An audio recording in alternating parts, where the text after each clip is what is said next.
Welcome to the Eye on Annapolis Local Business Spotlight. There are thousands of locally owned businesses in the area, some small and some large. Some you may know and others you don't. But one thing they all have in common is a great story, and we want to share it with you. Join us every Saturday as we talk to the founders, the owners, and the managers of local businesses you have come to know and love, and those you will come to know and love. Now here's your host, John Frenay, with this week's Local Business Spotlight. Well, we're jumping up here to Rise Up Roasters again in Arnold here. We're at the Baydale Shopping Center, and we're sitting across the table with a woman who we've sort of been ships that passed in the night for probably about 8 years now, I guess it is. But Lee Norwood, who is the owner of Annapolis College Consulting. How are you? Finally. I know, John. I'm so happy to meet you. You know, this is kind of exciting. I know that you were deep into sort of the music industry. Not the industry, but I mean, you know, you're a big fan of local music and a proponent of it and everything else. Now you are helping our local kids get their leg up, and actually not so local kids, I guess, but get the leg up as they get into college. And I mean, college is getting more and more, you know, I guess competitive, it's a lot more complex than when I went to school. I mean, it was like you filled out the application, you send it in, and you waited for the envelope to show up in the mail. You know, hopefully it's a thick one, you know, sometimes you get the thin ones and go from there. The competition is pretty fierce anymore. And I guess that's where you come in with Annapolis College Consulting? So that's a great question, and there's a lot to unpack there. Okay. So, I mean, we got to line it up. We could talk about how college has changed. We could talk about the competitive part of it, and we could talk about where I come in. Where we come in is we really want to help families find the right match. And that can be led by a lot of parameters. Is it led by your major, where you think you want to go to school, by financial, where athletically you're competitive? So there's a lot of different ways. We just want kids to have choices at the end of it. I love families who are worried about price because I don't think you should pay full price for college. You know, I will say that I'm divorced, father-free, all three of my kids, you know, and I'm not necessarily sold on you must go to college. I mean, there's plenty of other careers and everything else that are outside of college, but all three of mine did get to college. And the biggest misnomer when I divorced was everyone said, oh my gosh, how are you going to pay for kids to get to college? And you heard that when you were married and everything else. And it's that old axiom, if there's a will, there's a way. If you want it enough, there is a way. I'm not saying it wasn't a struggle for my ex-wife and I, but there is a way to do it. There is a way. And a lot of that way, and I don't mean to sound snarky, but I mean, I've worked with hundreds of kids. You have to check your ego at the door. You don't want to just follow the usual suspects of everybody applies here, here, here, and here, because you need to be open to looking at another school that may want you so badly that they're willing to reduce the price of tuition. You have to be open-minded to get those schools on your list. And then if the schools on your list all win a national championship, it's just going to be more expensive to be more popular. Well, you know, it's funny that you say that, though, because you've got, just like I don't think there's ever anything as a permanent record like they told you at middle school. In very few careers will say they want to know that if they want a college degree, they want a college degree. I don't think there's much, then they want the first thing. I don't think they want the Harvard graduate or the person that went to Maryland or the person, with very few exceptions. I mean, I think that, you know, in law, there's probably some top 10 law schools and stuff like that. But I think generally, and that speaks to your, you know, be willing to check that ego and say, okay, well, fine. Yes, my reach school, my goal, God, I would love to be here is fine. But if you can, swing it financially. If you can't get it, whatever, you've got to have that backup. You do, and you have to play the long game. Like, if you want to go to Hopkins for med school, please don't go there for undergrad. You'd be better off going to UMBC, graduating at the top of your class. Like, how many of their own med school students do they take? You look that up, you'd be very surprised. So you have to play the long game. And there are some schools and programs that you come out of that, yes, you have a leg up. You come out of Indiana, Kelley School of Business, they've got a lot of great internships that are specific, or a specific area of the world where, you know, where like there's a banking hub or this or that. But overall, it is about connections, but it's about becoming the best that you can be when you're there and trying to be at the top of your class. Then you can open a lot of doors for yourself. Just out of curiosity, I mean, we've worked with Maryland Higher Education Commission in the past, and they've got a bunch of great programs and a ton of money to give throw away to Maryland students. And obviously, there's many more choices if you go outside of Maryland. We're just a little dinky state on the East Coast. But when do parents and students really start to think about college today? Okay, that's the number one question I get asked. And I will be honest. That was my third question, by the way. It was. So we're bucking the system a little bit. So far out of the game. Your student will be ready most likely in junior year. There are people who want to start thinking about it in 7th and 8th grade. Personally, I think that's way too young. 9th and 10th grade, it's nice to get some exposure, but your student's brain isn't developed enough yet. So my favorite time is right after the turn of the year, junior year, because I can still help you affect change, make some differences, and put together the best college list.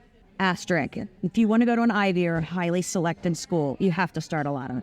Because it's not who you're competing with here in Maryland, it's who you're competing with across the world. We have to know what they're stepping up with, and they're stepping up with 4.0s and 1600s. So how do you differentiate yourself to win one of 2,200 spots? So it's really two different games that you have to play. Well, where does Annapolis College Consulting come in then? I mean, okay, let's say we've identified a school, we narrowed down our school, so you've got a number of selections. And is that, or do you actually do consulting to help them improve the application process? I want to meet you before that. I want to help you build your list. I want to understand who you are. We're going to give you a lot of guidance on getting your feet on some local campuses so that you can say, oh, I like the way Hopkins felt. I love the way Loyola felt. It doesn't mean you have to go there, but you're starting to see those preferences that this is what you like, that smaller school, that bigger school, that suburban school. Once you get those preferences, then we start digging a little bit deeper. I want to help you build your list because I'm going to get some schools on your list that you weren't thinking of, and probably some schools that are going to reduce the cost of tuition because they want you. And that's where your expertise comes That's in. my expertise. Now, I'm going to help you through the application process, but I'm going to try to help you have all of your strengths lined up so that when we do fill out that common application, which is why people apply to more schools now, you and I had to handwrite 3 and we were tired. They fill out 1 and they can apply to 20 schools. Right. Check, send. Doesn't make you get into any one, more than the other. Applying to more does not increase your odds, I guess I would say. But applying the correct way and, understanding that you're going to write an essay, you're going to put in your activities, but how do you do that to capture someone's attention that is giving you 7 minutes? So between the ages of 15 and 17 years old, you have to figure out who you are, show off the best of you, and somebody's going to read about you for 7 minutes and decide if you're worthy. To me, that's ridiculous, but that's the game. So we want to have those 7 minutes mean something. It's so funny. You talk about 2 things. You mentioned about, setting your foot on campus and stuff like that. So I don't want to put words in your mouth, but I imagine you are a big proponent of actually getting out there and doing campus visits. 100%, and you need to do the official tour and the official info session because I have seen 210 colleges, and even I can't walk on a campus and assume that I know things walking around by myself. You need to understand what their priorities are, what that school is looking for, what kind of students they help, and you won't know that if you try to do it by yourself. So you do the official tour, the official info session, and things are going to click that you would have never clicked if you did the drive-by. Well, it is so critical to be comfortable in it. I mean, you're looking at potentially 4 or more years living on a campus, so you don't want to you wouldn't move into a house that you're uncomfortable with. And I know my daughter graduated from South Rivers. For freshman year, she went to Flagler College down in St. Augustine. Yes. Absolutely beautiful. Beautiful. Probably second to Pepperdine, but as far as the campus goes. But she got there and made some great friends, but 6 weeks in, she's like, Dad, get me out of here. It was too small. Yeah. I mean, it was like a 1,200 student campus, and she graduated in a 900 student graduating class or something. I can't remember, but it was just too small, and everybody was in the business. Yep. And I was like, well, girl, you're going to have to go with a year. We'll move you after the year. So she did. And ultimately ended up down at, actually in Western Carolina, outside of Asheville, down in Coloway. Beautiful area, great political science program. I love Western. We just placed a student at Western just this year, so good for her. And so, I mean, that's absolutely critical that you are comfortable with it. And again, that's big school, little school, tech school, nerdy school. Is it a big? I mean, you go to some of the DC schools, and they're all policy wonks and right. These, climbers to Capitol Hill versus.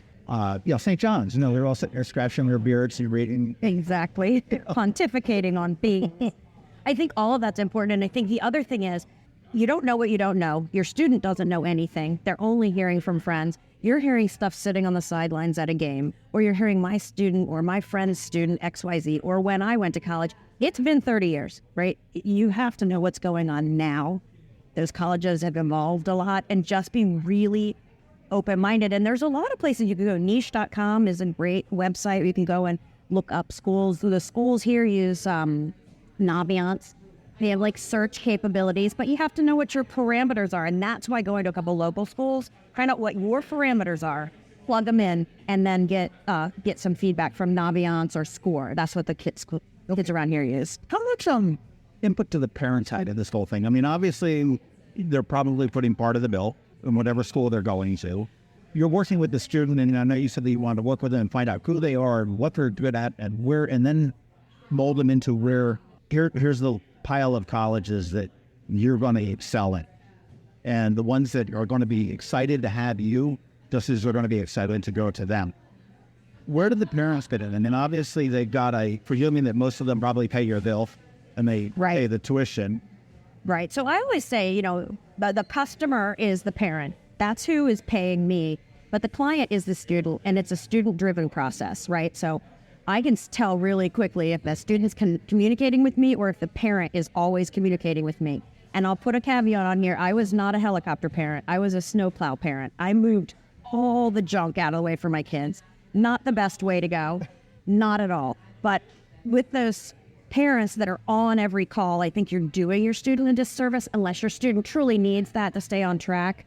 I like the parents that sneak in and read the notes, but let the student own it, because when they own it, the earlier they own it, the more in it they are. And there is such a change from when I start with them until like right now, my seniors are totally different people than they were 2 years ago. How many times are you meeting the students? I mean, how long is the program? Is that student-driven as well? It's student-driven as well. We have an open door policy, so we're available whenever. The touch points are not that often, freshman and sophomore year. Junior year, we want to touch in once a month, but we've ebb and flow with when testing happens. And then gloves are off in May, and we'll work as hard with you as we can through the summer to get your applications done. But all through the process, we're having you virtually tour colleges, look at what you're doing. Stop doing stuff if you don't like it. Don't do stuff just to get in college. Do what you love. Reps are going to see through you just adding that thing. All my kids volunteer for Burgers and Bands for suicide prevention, because that's my big charity. And just a lot of great things come from getting involved in that. But there's no magic formula. Some kids need me a lot more than others. And some I have to go track down with a bow and arrow. I can't find them. I mean, how does your pay scale work? I mean, I'm not looking for your pay scale, but I mean, do I say contract to, okay, I'm hiring you from freshman year to senior year? Okay, so I love this question. Here it is. We are one price no matter when you start. So that's why we say, please start early, but don't start freshman year. You don't want to talk to me once a month starting in freshman year, and I don't want to talk to you once a month. But we're the same price no matter when you start. Moving out of that, now that my team has grown, we have 10-hour packages. Those are those, oops, oh my God, I need some help here. And so that's really driven by you. What do you want to know for these 10 hours, these 8 meetings? That has helped a lot of people just get what they need. And then we have essay-only work, because that's, especially with AI and everything, that's become interesting. It's going to become interview and essay work. And then we started a new thing, because, there's only so much of me to go around. There's only so much of my team. We have College Sharks, which is a virtual online library that drops the content once a month, what you need to know, when you need to know it, what you need to do, how you need to do it, in little bite-sized 8-minute chunks, so like 4 or 5 chunks a month. And that's a DIY. So it's self-guided. Totally. That's awesome. It's $600 a year. I mean, that's ridiculous. That's awesome. Yeah. And if you have a student who is just really, really a great candidate and they don't have the support at home or whatever, I'll add them for free. I don't care. I want more kids to have more knowledge to get more places. So funny story about my college. My father was on the board of his college, Hobart, up in upstate New York. It was not with William Smith at this point. And he's actually chairman of the board. And I went and he wanted me to go there in the worst way. And I was like, I know my dad. I don't want to go here. It was cold. So I walked into the admissions officer. I sat down. I said, look, here's the deal. He's going to be a pain in my butt. He's going to be a pain in somebody else's butt, your butt, or maybe it's the president's butt or whatever it is. I don't want to go here. I said, so can we just like sit here for a half hour and you just figure a way that I get the thin envelope? I don't care what you have to say, man. Tell them that You're terrible. And the guy's like, I see you. And I don't know what I can't remember what he said, but it was, I said, yeah, he said, we just don't think it's a good fit. And that's so good because so many other people are chasing those letters. They don't even want to go to the schools, but they want those yeses, right? And because it feeds their ego. You wanted to know. That's really funny. Yeah. I was like, no, I don't. I said, this is going to be miserable for many people here. I said, so I am not a good candidate to come here. And he understood it, which was very cool. I was very appreciative of it. And, my dad was probably a little bit disappointed at the time, but he ended up getting over it. Yeah, they want to shape a class. Honestly, they want to shape a class that's going to be active, do things, be involved, get in and out in 4 years, wear the T-shirt, go to the alumni meetings, and donate money. Those are a lot of their priorities. So are you the student that's going to do that? And at that school, you clearly were not. Right. Oh, again, as you talked about, the colleges, when you get out of there, they are looking to donate money. And I know when all of my kids graduated, I don't even think the ink was dry on a diploma before they were looking for a couple bucks. Yep. And in the mind of a school, I guess, the more successful your graduate is, the more you're prepared to go out into the world with a good paying job, able to support yourself and your family down the line and, buy the house, get the picket fence, the dog, the minivan, whatever it is and able to write that. And please give to our capital campaign every year. That's exactly where it is. Alumni groups are big and they help kids get jobs. These colleges have career centers now. They'll help you write your resume. They're going to help you get where you want to go. So if you're an active and engaged student, they typically have what you need. But you have to be that active and engaged student and not sit at home and smoke weed in your dorm room, and not go to class. What's the most important aspect of getting into a school? We've got the application, we've got an interview potentially, you've got an essay. What do you think? I'm going to say the essay. Nope. Okay. It's the transcript. So the number one thing that colleges are looking for, and I do this talk all over. I'm actually talking at South River in a couple of weeks. The number one thing a college looks for is your transcript. What classes did you take? Did you take advantage of what your high school offered? They can't compare a student at school A from a student at school B if at A school they only go to calculus and at B school they go to integrative equations. They can't compare those two kids. Right. But they can say both kids took advantage of the curriculum. Did they go to AACC and add math because they knew math was where they want to go? Because all this inflated stuff, like I have a 4.6, I have all of that, that's based on having AP classes, and a lot of the most prestigious private schools don't even offer AP classes. So they bring your GPA back down to unweighted. Some schools like Georgia just do the 5 core classes. They throw out everything else. So it's, did you take advantage of what your school offered? Then how did you do in those classes, unweighted, and then test scores? And that seems like a perfect reason to hire somebody like you to be able to sit there and say that.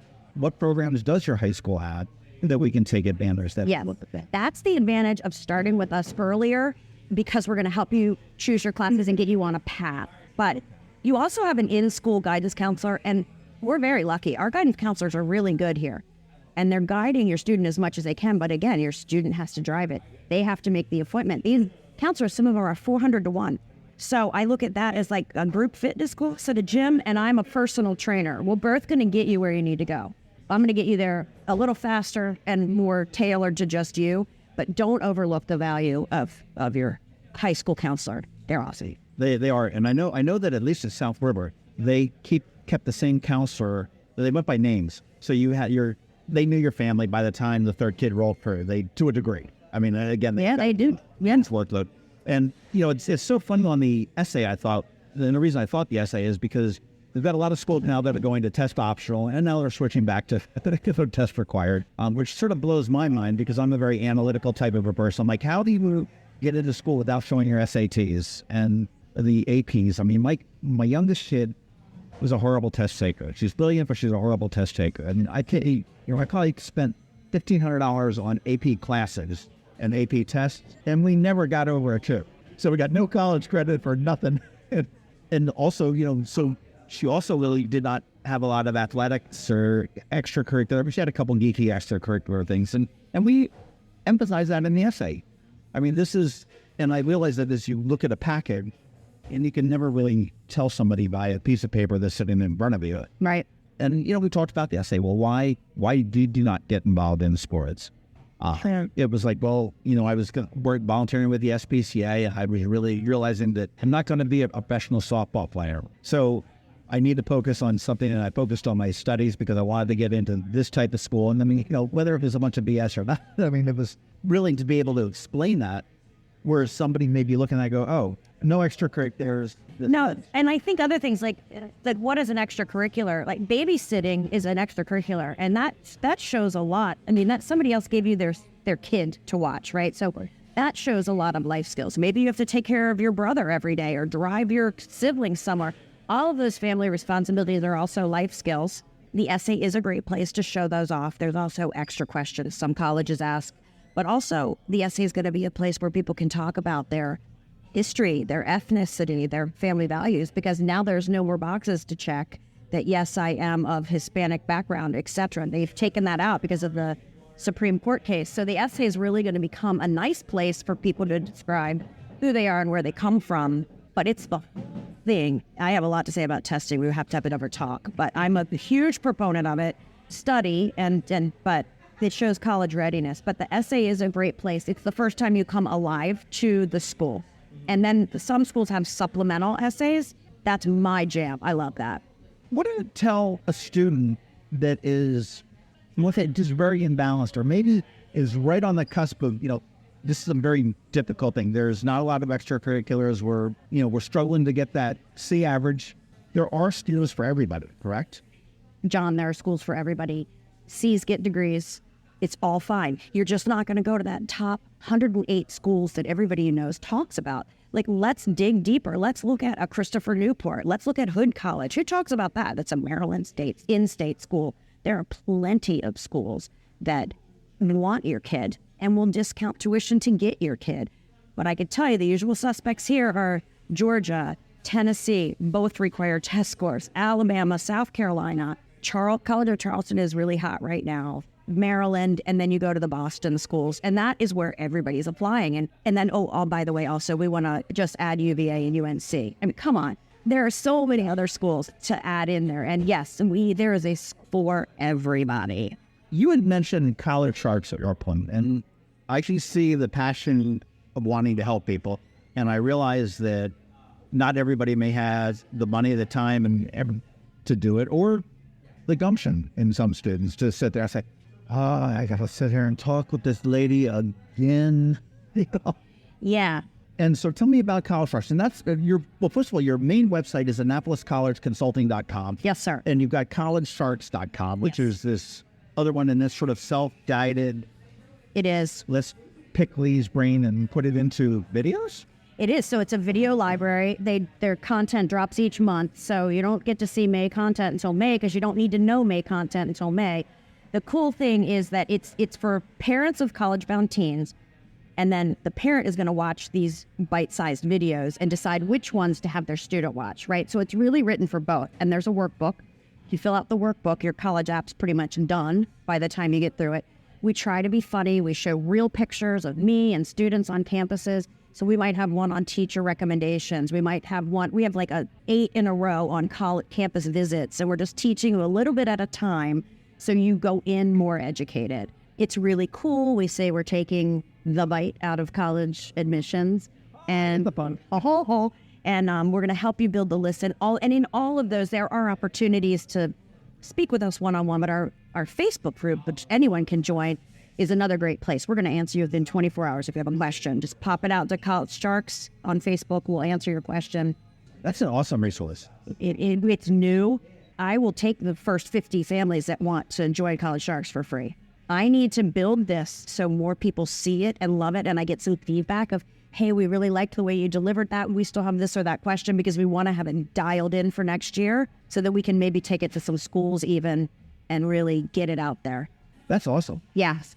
We'll make sure that we do highlight there. How do you measure your success? Okay, obviously, if you're consulting one-on-one, the old-fashioned way, you can sit there and say, okay, fine, I recommended these schools, school A, B, and C, and Timmy got into school B. That goes in the win column. I recommended A, B, C, and Mary went into D.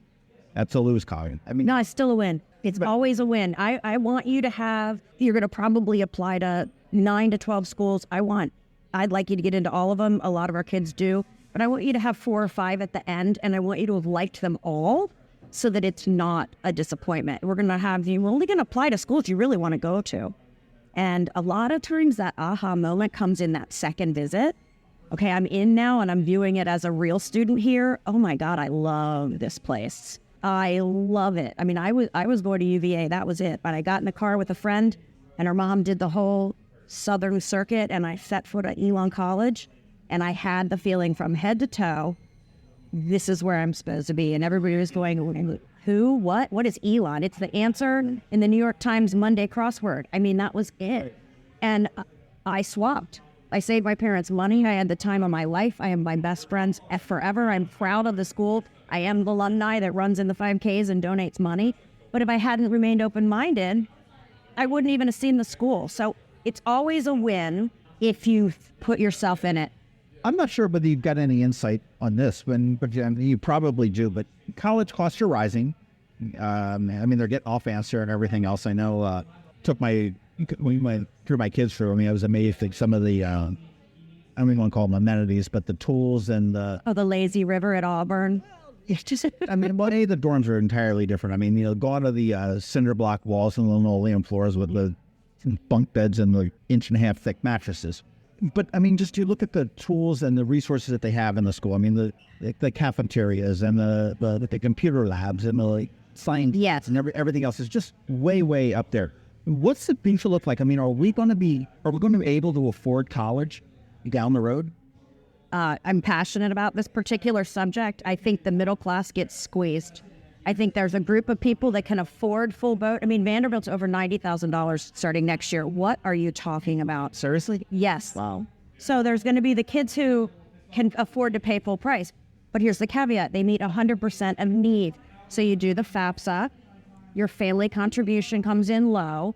Vanderbilt's going to meet all that money. If your family only can afford 10, they're going to give you the other 80 if you can get in. So you need to be broke and brilliant or rich and brilliant. Those of us in the middle, living here, raising our kids, we don't get any need-based financial aid. And if we keep choosing the most popular schools, it's supply and demand. They don't need to lower the price to get you to come because there's someone standing behind you who will pay full price. So that's the value of the college list. So we have to remember that college costs are rising, but if you look at a few schools that you might not have looked at, like St. Louis, I think S&T, they just got a $6 million endowment. They have every engineering program you could possibly want. They are throwing money at kids from the East Coast. But our kids aren't saying, oh, I'm going to go to Missouri S&T. They don't even go and look. So we need to remember that diversity comes in a lot of different forms, and one is geographic. There's a school in Nevada who needs a kid from Maryland. Kids really do need to look, and it's very difficult as an adult to look ahead to your retirement, to save for your retirement. I know, I tended bar for about 4 years in the East Side. I made $200 a night in cash for about 4 years, and I have nothing to show for it. And I know that kids don't think about it. I'm going to school, I got this 4 years. They don't realize that extra 20 years that you may have being encumbered with school loans. Right. And that's where, again, what the education that you could provide to, hey, yes, it's great that you can get into Vanderbilt. You said was 90? Yeah. It's great that you can get into Vanderbilt. Are you relatively sure you're going to be able to afford whatever the loans are coming on the end? It's also looking at creative ways. I was a resident assistant. I loved it. I loved being in charge of a group of freshman girls. I got free room and board. You can do, if you fill out the FAFSA, the school may or may not give you work study. That money they pay directly to your kid, but they're the best jobs on campus. There's a lot of things that you could do. You can do a lot of things to lower the price of tuition, but the best way is to put the right schools on your list. Go to a school that's willing to give you money to come. I probably said that 10 times today. I hope that it has. And that's true, and that's exactly what we want to hear. Yeah. Let's get the right schools on the list. I mean, that's exactly where you come into the whole picture with It is. And you know what? There's a lot of other things. There's a track that'll take you right on through to whatever you want to be when you grow up. And there's also getting a good job and letting them pay for your graduate degree, right? There's a lot of ways to slice and dice this. And, nobody cares where you went to undergrad if you go to a pop-in grad school, right? Sure. Harvard is more worried about their graduate school programs than they are about their undergrad. It makes them money. There's more people involved. Sure. I mean, nobody would care if I went to Penn, but they do care if I went to Wharton. Yes. Amen. Exactly. All right, Lee, I need one piece of advice for college juniors or seniors, the people that are on the college track right now, to give them the best shot at getting into their school that's going to fit for them. What do they need to do? I mean, is it like don't smoke weed in the back, behind the school? Is it? No, it's take the course rigor that fits for you, push it, take all the classes that you can take in high school, do well, and study for the damn test. Don't tell me that you're not a good test taker. Now, your daughter maybe really isn't, but I want you to study and try. A lot of these kids just take it blind and go, oh, I'm a bad test taker because it's test optional. No. And test scores get money. Test scores transfer into getting you into better majors. Test scores transfer into getting you into different schools because they show college readiness against the country, not just against the kids at Broadneck. And great, you're number one at Broadneck. How are you across the country? Well, that's what the SAT is going to show and the ACT. So I can't give you one answer. There's 7 things. I think that's a great way to end this. I want to go to collegesharks.com if I want to do this on its own. And as Lee said, there are 50 spots that if you are interested in checking that out and joining up on that, little nuggets that will guide you through this whole process to get your student, or you, if you're the student that's listening to this, into the right school for them. And it's not necessarily the dream school, it's the right school, because dreams can be nightmares too. Yeah, you got to make sure you really want to go 4 years with those kids at that school. And Annapolis College Consulting.com are the 2 websites that you want to check out. And I think this is such a needed service. And I mean, I wish there was something like this as I was growing up. I mean, I was just sort of cast out to say, I mean, we did have guidance counselors and there were college visits and all that kind of stuff, but it was just sort of what sounds good to you, and whoever says yes, figure out which one you want to go to and go. Yep. And we say, if we can't save you the money that you pay us, we really shouldn't be doing this. Now, the caveat to that is if you want to go to an Ivy, I'm not going to be able to save you any money going to an Ivy. My fee is because I helped you. But we should be able to cover, the juice is worth the squeeze. And we should be able to cover our fees by getting you that list of schools that fits your budget. Fantastic. Lee Norwood, thank you so much for your time today. It was great to finally meet you and sit here and chat here, but AnnapolisCollegeConsulting.com and collegesharks.com. And College Sharks got a much more broad, worldwide name to it than Annapolis College. Oh, yeah. We swim in international waters. I mean, we have a whole campaign coming out with that. That's my baby. College Sharks do. Well, we want to come back. And in a year and a half or a year, I want to find out how College Sharks are doing and what oceans they have crossed. Thank you so much. You got it. Thanks a lot. Thanks for listening to this week's Local Business Spotlight. Please make sure to visit eyeonannapolis.net for all your local news, events, and opinion. And in case you haven't already, please subscribe to the Eye on Annapolis Daily News Brief, where we bring you all the day's local news direct to your phone, tablet, or computer in about 10 minutes. It comes to you at 6 a.m. every Monday through Friday, and you can subscribe on Apple Podcasts, Google Podcasts, or wherever you get your podcasts.